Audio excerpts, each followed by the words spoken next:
Squirrels!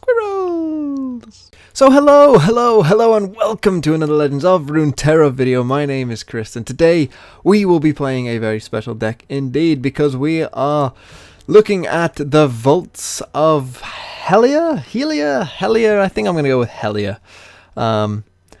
And that could be wrong, I'm sorry if it is, but it is the 5-mana landmark card from Shadow Isles, and it reads, round start, kill your most expensive ally to summon an ally from your deck that costs 1 more. Now the wording on this is a little unclear, and I mentioned this when this card was first revealed, but having played with it, I now understand how it works. If you have, your most expensive ally, let's say on the board, Vaults of Helia simply will not kill it. It just won't kill it. If it can't find a applicable summon target, then it just won't kill it. However, if you have, say a 6-mana card on the board and like a 4-mana card on the board, you've drawn all your 7-drops, but you've still got 5-drops in the deck, it will summon that 5-drop. I'm pretty sure that's how it worked in my playtesting with it. And so this is the deck I have assembled, understanding that is how the deck works. Obviously, it's a deck where we want to be killing off our own things, but I think in playtesting it, I realized something with the Vaults, and that is that you have to treat it almost like lower costed War Mothers, in a way, and I'll show you what I mean, and the deck is built around that sort of whole concept. So we are playing some cards that you might see in War Mothers, stuff like Avaros and Hearthguard that you might not think why would he put that in, but it does make a lot of sense when you actually start playing with the deck. And I think that this curve was suggested beforehand, that you can go Anivia into Rekindler into Tryndamere into Ledros, and then that might be the best sort of combination of higher cost drops that you can go into from Shadow Isles and another region, and I think that's right. I think that is probably correct, that you can go into Anivia, you kill Anivia with the Vaults, it brings out a Rekindler, so you get the second Anivia whilst the egg is still alive as well.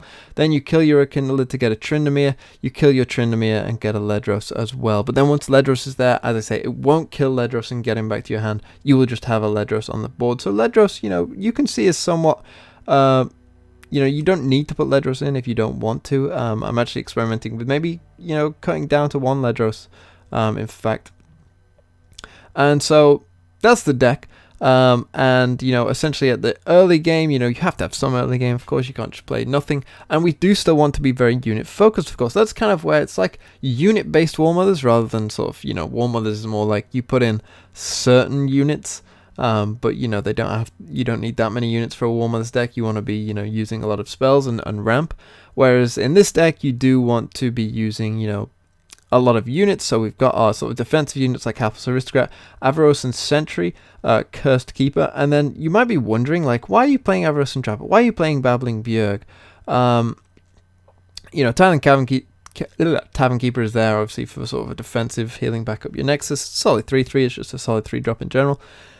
But you might wonder, why are you playing these cards, these 3 here? And the reason is because what I realized with this deck is you have to have summon effects. Summon effects is what you need. Forget like playing the Undying and getting some niche value from the Undying coming back or whatever, because it's all too slow.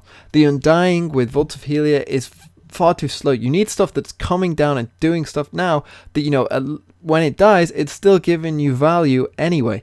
And that's why stuff like Trapper, which is an insanely good card for this deck, because when it's summoned, it will get you a Yeti in the top 3 cards of your deck. That is really important, because obviously you don't want to be drawing the top units in your deck. You want to, just keep them in the deck so that the Vaults can summon them for you. And so that's why Avaros and Trapper is so good, because it will give you a Yeti at the top of your deck. And that's great, because then, you can draw this 1-mana Yeti. It's still 5/5. It's a big presence on the board anyway. But it won't die to Vaults most of the time because it's only 1 mana, so you get to keep this big 5/5, and you've got something out of your Avaros and Trapper which can then summon you a Babbling Bjerg. Now you might think, well, you just said that we don't want to be drawing our cards. Well, Bjerg, if you have just gone Trapper into Bjerg, will draw you that Yeti anyway if it wasn't at the top, so you're essentially getting a free card draw that turn. But even if you do draw it, for some of these cards, you're going to have to draw them. And sometimes you're not going to get Vaults of Helia. And so Bjerg is just a very solid 4-drop anyway that's going to be drawing you a pretty decent card. And the thing is, if you've played a Hearthguard, it can get you stuff like Rekindler, which is really, really valuable to play or as summoned. You know, again, it's another summon effect, but I do like Bjerg in this deck because at some point, you know, you are going to run out of options of the vaults, and it, you know, you're gonna have 10 mana. You need something to do with that 10 mana at some point, you know, and you'd rather play a Ledros from hand so that it can get its ability off. And that I think is very important. And so Bjerg I think fits pretty well. Also, despite the fact that he obviously does draw a card, you might think that that is sort of anti-synergy. But I assure you that, you know, you're going to get to the late game and you're summoning your units anyway, so you need to play something on 7 or 8 or 9. Anyway, you need to use that mana, otherwise you're just sitting there doing nothing. So Bjerg helps you try and fulfill that goal as well.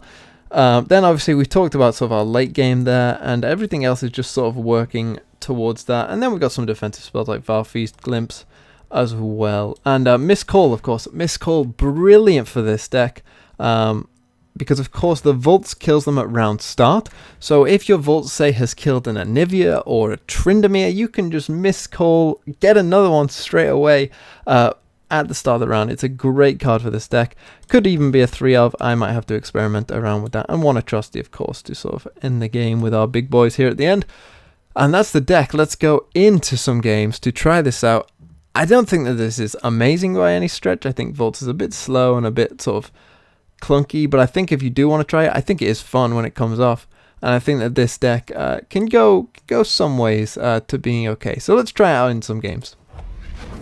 So it looks like we could be playing against a War Mothers type deck anyway, which would be interesting for sure. We got a nice 3-4-5 here, but if we can get the Vaults out on 5, that would be pretty nice. So I am going to search for it somewhat. I don't think we need any of those cards. We'll keep Trapper because obviously we could use with a play somewhat early on. So we don't find the Vaults, unfortunately.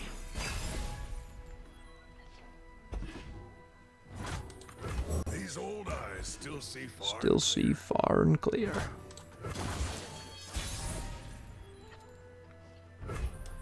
Find an Aristocrat. He's probably gonna go into a Wording Stones, I'd imagine.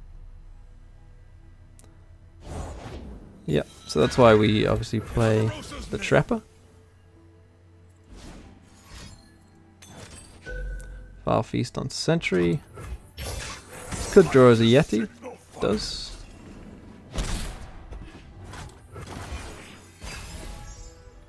He'll probably go into Trundle now. What did we catch?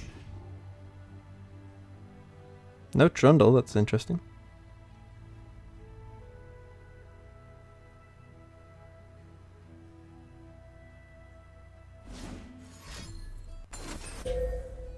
Just goes for a Vile Feast.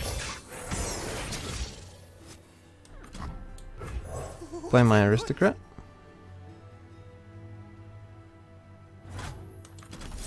I think I'll Vile Feast one of his spiders as well.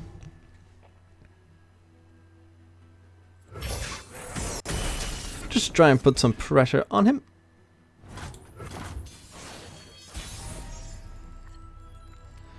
We still can't find Vaults. I think we're obviously open attacking here, putting as much pressure on as we can.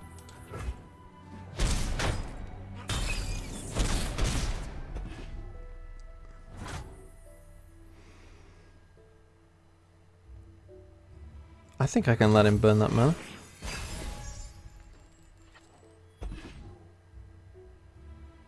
Don't know if he was waiting to ruinate me or something. We can go for a Nivea here. Knowing that if he kills a Nivea, we've still got Tryndamere. Unfortunately, we haven't found Vaults, which is a bit annoying. But, you know, because of our curve and because, you know, we have some cards like Trapper, we can still put sort of pressure on. We still have a game plan outside of Vaults, and I think that's somewhat important as well. Oh, he's playing the Howling Abyss. Interesting. So he's obviously going to start generating random champions.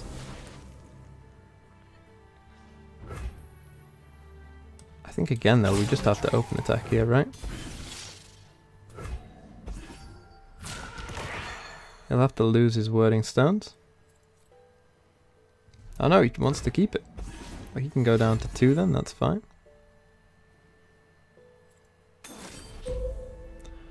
Grasp on the Yeti.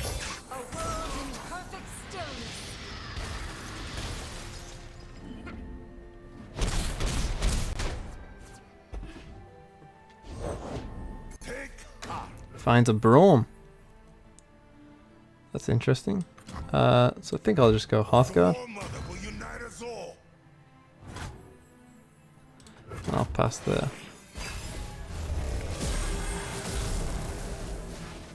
Unfortunately, Braum is going to give him Poros, so there isn't much we can do about. Tryndamere is probably our best bet here to sort of, you know, get through, but he finds Darius as well. Wow. Noxus thrives on strength like yours. Strength? You lot wouldn't last a winter. My shield is my sword. Interesting to see if he... Well, he won't drag the Tryndamere, I wouldn't have thought. Takes the Trapper. Strength above all.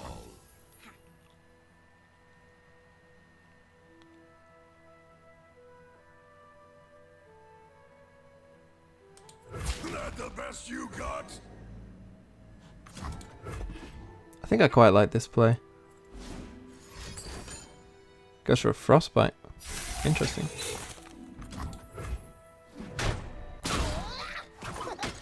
Keeps his Darius alive. He's got 2 very good choices so far, you know. Why isn't he getting Teemo? So we get leveled up Tryndamere. Fortunately, our board is still full.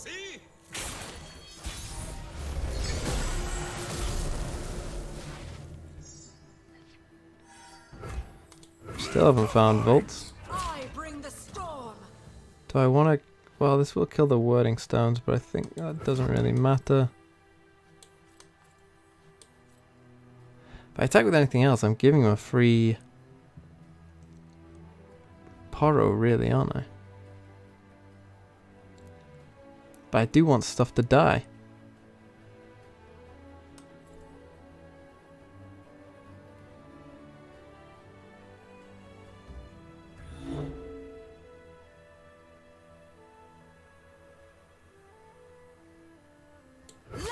Yeah, let's just go. Let's use our sort of advantage of... Scurry weakling. Stand behind Braum. So this will kill Braum if he goes for that. But yeah, we can put a lot of pressure on him here. Like, he's on 0 right now, so he needs to heal up. If we can get 2 Anivias, that's kind of how I'm hoping to win the game, I guess. He's got more Frostbites though.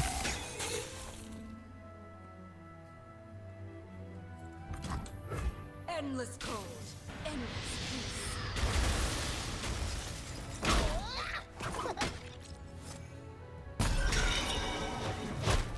Ever watchful.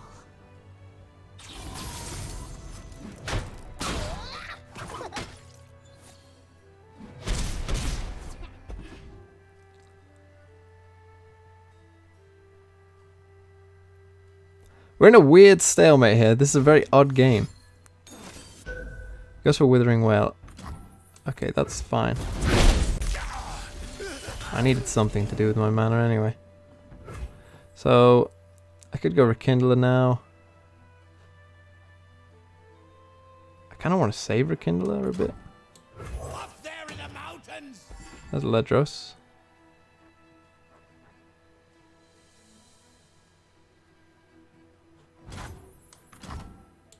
Will no one listen?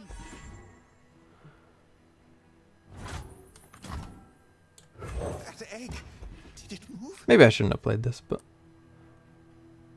we'll see. He goes for Zed. Okay. Well, then this probably was correct. See what he goes for. He's got some very good champions from this. Okay, there's a Trusty. Oh, well, 1 off. But we could go Ledros. I can just survive this attack. Good luck. Have fun. So he takes the Bjerg.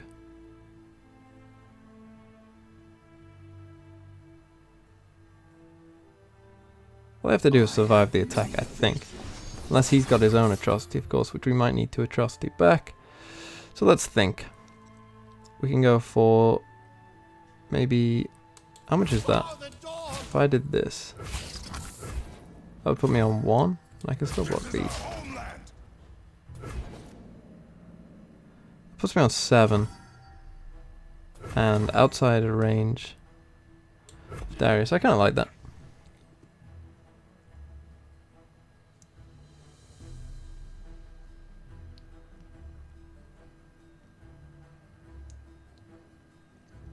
Now, if he goes straight for an... I don't see why he would go for an atrocity there, but if he did, I'd atrocity my Bjerg into it, knowing that it's unlikely he can deal 4.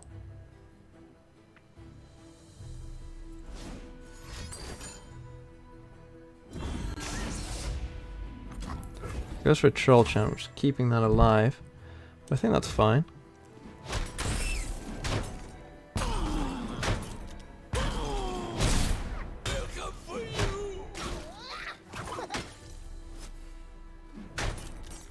Now he could have atrocity. I can play Rekindler,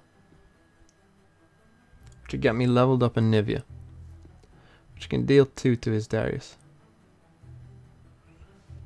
I think I like that because it keeps my atrocity open. Return to us. A new era begins. I don't think he's got the... He could have like vengeance into... Okay, he plays Lux.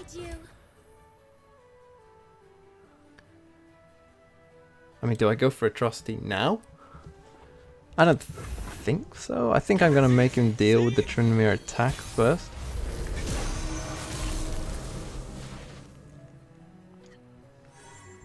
So let's attack.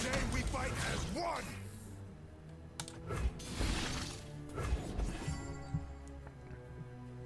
So as Darius is dying, You are safe with Brom. and everything else is pretty much dying as well.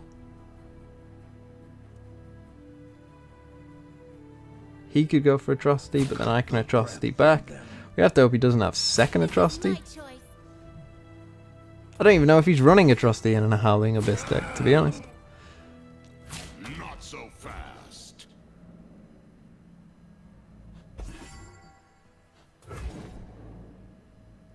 He's down on 2, but that's fine. I just need him to waste his mana, I guess. His Lux is also dying, so that's pretty good for us. Everything's pretty much dying for him. Yeah, he only has this Paro, right? And I'm keeping my Anivia. So he's going to be under pressure to do something. Whereas we, you know, have this Anivia. Potentially got atrocity if he does start developing a lot. Now he probably has some amount of healing, but I think time is on our side at this point. Diana I don't think is doing much. So I just want to play it basically as slowly as I can. Where are you? King of Trolls. Sort of let him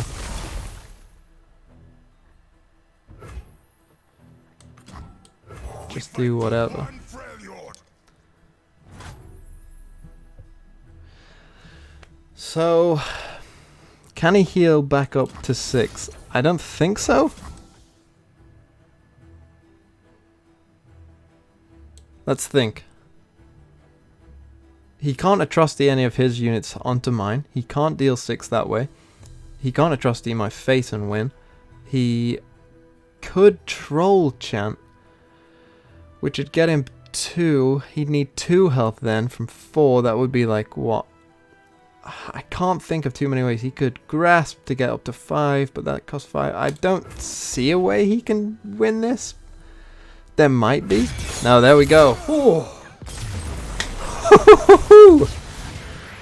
Yes, well, Leona, we've seen some things with that before. We've got a nice early curve here. See if maybe we can put some pressure on them. What's that noise? Against stuns. How do we do against stuns? I don't know. I don't know. I can't imagine it's great, to be honest. Oh, we found it. Okay, which one would I rather play? Let's go Sentry. See the Demacian border from here. On 3, what could they have? Like Solari Priestess? So I think I will play Trapper.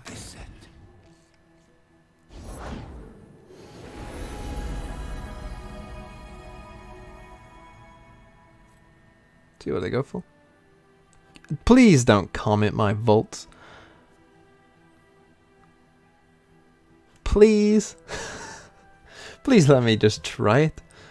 Sunlight guiding my Okay, here we go. In Avarosa's name. Obviously just attack with both. back heritage. He will block. He'll block and Steel Tempest. I do not mind that at all. You could be doing that on something a lot bigger than that. Trapper again, that gives us a pretty good turn 3. I mean 4 even. And so yeah, we're playing nice and on curve right now. The dawn has arrived. We see The sun's a holy light. Leona. Oh, I'm just gonna play another one.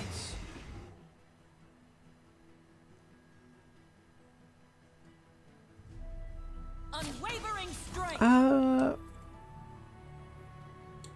Please, I have connected. If I weaken you down to a 3-4, would he block? Achilles, where are you? I think I am just gonna open attack though. Ooh, as much as I want to play that Yeti, I'm just gonna open attack. And he might think twice about blocking one of these. Because he obviously knows I'm in shadows, yeah. That's kind of what I want, and if he stuns these again, that's fine. We're killing them anyway, my friend. Don't you worry about that. I do need to keep my Bjerg alive though. Here it is. Boom. Please don't destroy it. Anyway, you get to see the cool animation there. We'll get a Bjerg from it, which will draw us a card. Could be a Yeti. No, it draws us a Hearthguard. We get another Yeti. Okay, we've got a pretty nice turn this turn. We'll just start with you. Keep our mana open.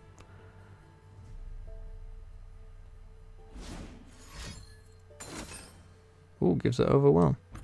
Nice. A blade forged with blessed sunlight. That will level up Leona. I am the bulwark against darkness. I just need to keep this Bjerg alive. I know it'll be on Hearthguard, which is going to give me a Nivea next turn. Okay.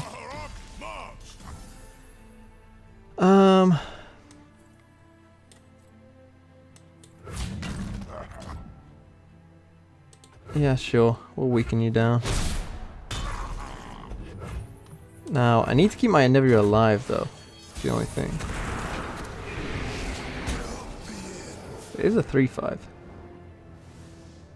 The spirit of winter awakens.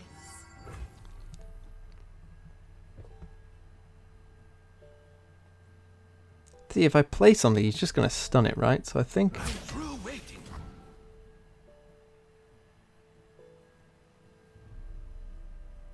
Does he have many ways of killing it? Wind and ice. Like the egg. How many ways of killing the egg, other than like a Yasuo into stun, does he really have? And I'll get another one if I play this Hearthguard again. I'm going to do it. Your attack is obvious. I will It's dealing 1 damage to potentially the Leona as well. Wow, that actually just goes through. and crush. So we killed the Leona. That's pretty good for us.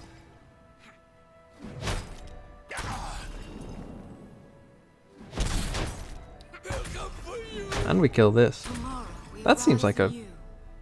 pretty good trade for me.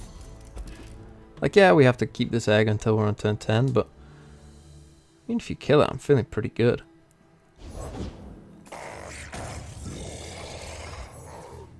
Okay, I've still got this into this. The War Mother will unite us all. And the egg, by the way, is a 1 cost, so this will kill the Hearthguard again and get me another Anivia. So sure, he can, you know, Here in your time of need. take the egg or whatever.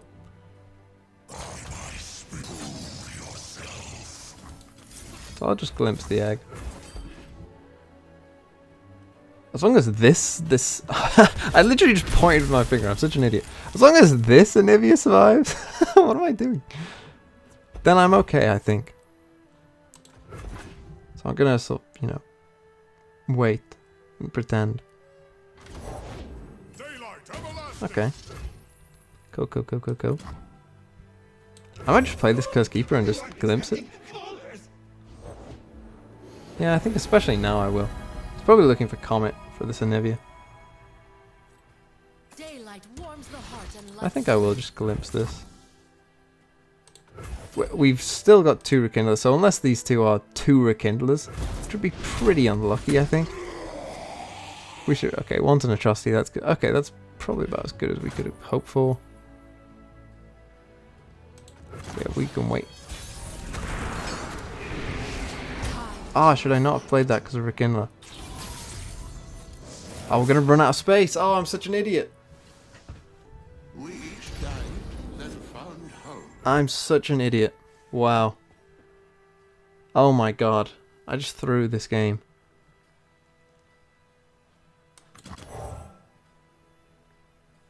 I mean, I guess I'll start with Ledros on 11-8. We're still okay. But wow, that was a big mistake. Why did I play that Cursed Keeper? Why was I not thinking? He goes for Written in the Stars. So he's looking for the owner, I guess.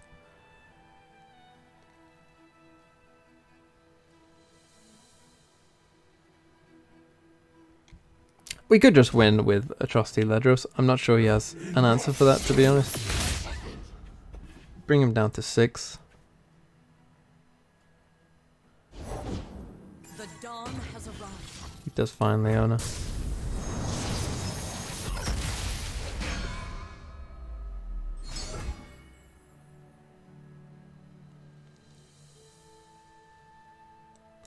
So next time we will get this Anivia back.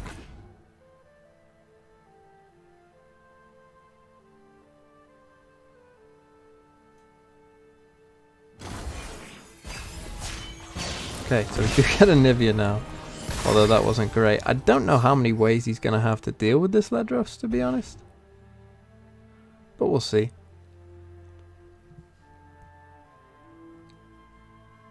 So yeah, didn't kill anything there. Because our Ledros is on the board. So this now is doing nothing until this Ledros dies. I can't believe I made that mistake. Ah, well, I've shown it to you all now, so hopefully you will learn from my mistake. But obviously you can see, if you aren't an idiot and try not to throw the game, then you can actually, you know, do okay in this game with this card. Because we would have had an attacking Anivia there, which would have put him down even further. It's frustrating, but what can you do? Answer to me. This is an interesting attack.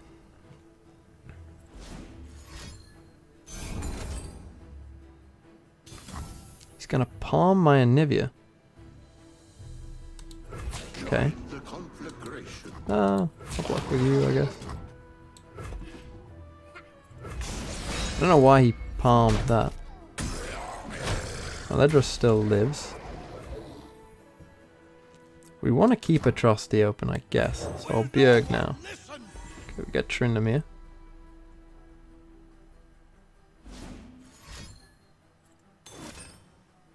Sunburst. If we respond with this, there isn't a way he can deal with this, surely.